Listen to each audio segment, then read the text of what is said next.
Oke, dari kita mau ngebahas drama yang lagi panas banget ya sekarang ya, udah kayak kawah gunung Merapi aja. Jadi ini soal si taksi ijo. Taksi ijo ini kemarin ada kasus ya, di mana ada taksinya itu mogok di tengah rel, habis itu ditabrak sama kereta. Dan ini sebenarnya ada dua versi ya. Jadi versi yang ke satu katanya iya sebelum ada teng nong neng nong kereta mau lewat tuh dia udah mogok, akhirnya ditabrak. Ada juga bilang katanya tuh dia nyerobot lintasan gitu loh, pas dateng nong neng nong dia sengaja ngegas, ternyata mati mesin, habis itu ditabrak lah sama si kereta. Tapi di sini gak ada korban jiwa gara-gara si sopirnya itu udah sempet cabut pas kereta deket. Nah yang jadi masalah gara-gara ini kejadian akhirnya kereta-kereta lain tuh dipending, disuruh berhenti dulu, ada yang dipindahin jalur gitu, di stop, kalau enggak kan ya nggak bisa lewat, nabrak dong kereta yang ono. Gara-gara ini akhirnya tuh ada kereta lain dan kejadiannya di tempat lain deket situ juga. Itu tuh ada yang dari luar kota, Argo Bromo. Akhirnya dia lagi kenceng tuh, ya dia nabrak kereta yang lagi berhenti. Sampai keretanya itu bolong dan nimbulin korban. Cuman yang menjadi masalah dan jadi drama ini.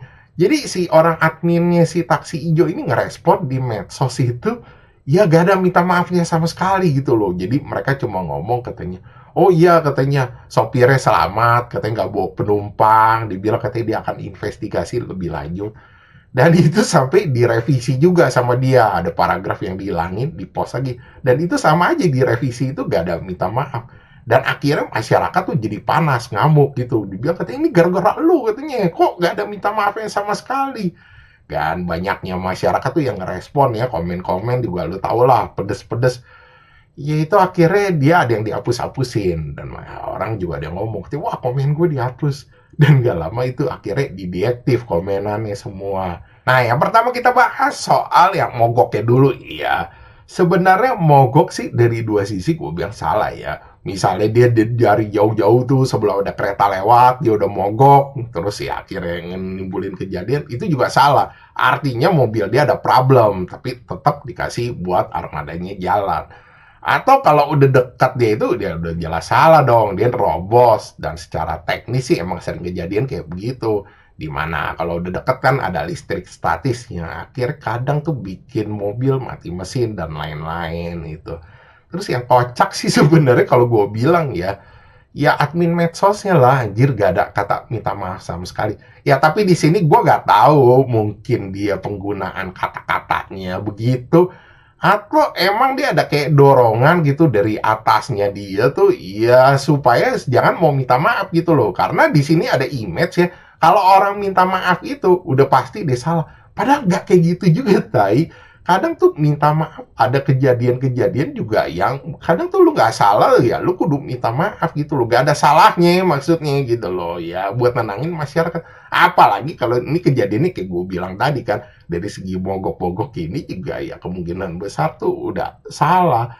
Ya makanya gue bingung sih sebenarnya, walaupun ya lu nggak mau nih kelihatan nih dibilang minta masalah, lu kan bisa ngomong gitu, oh kita minta maaf atas kejadian yang melibatkan armada kami atau sopir kami kan gitu ya, lebih enak gitu loh. Atau misalnya lu nggak mau pakai kata minta maaf, ya lu ngomong gitu kita turut bersimpati, jangan langsung ngomong gitu abis itu direvisi-revisi tapi ya revisinya tetap kayak bikin panas orang. Ditambah lagi lu tau gak apa, hapus-hapusin komenan, diaktif komenan. Gue kasih tahu aja ya, soal hapus-hapusin komenan itu tuh gak nyelesain masalah, bukannya ya di tempat lu kan jadi orang gak bisa baca tuh masalahnya selesai kelar, enggak aja. Yang ada lu tuh makin goreng di tempat lain anjir, orang ngomong gak profesional dan lain-lain. Gue pernah lo ngeliat ya, sorry tuh saya ini ada brand-brand kayak kecil lah, tas atau apa ada masalah ya, itu tuh dia ngejawabin satu-satu loh komenan-komenannya. Ya itu akhirnya masyarakat juga jadi seneng gitu loh, oh iya adminnya profesional. Kadang gue ngeliat ya perusahaan-perusahaan kecil justru admin-admin medsosnya tuh lebih proper anjing, nanggepin sesuatu tuh lebih profesional. Tapi sekali lagi gue gak tahu ya, kan kadang ada kebijakan-kebijakan perusahaan gitu, ada tekanan-tekanan juga dari atas gitu. Lu pokoknya bagaimana caranya ya, lu ngomong gitu, lu jangan mau ngaku salah. Ya makanya gue kan udah pernah bilang, itu tuh dimana kita tuh ngerespon sesuatu di medsos itu nentuin tuh nasibnya. Ya misalnya ada masalah gede karena lu responnya bagus, akhirnya masalahnya keredam gitu, lu jadi gak gitu gede.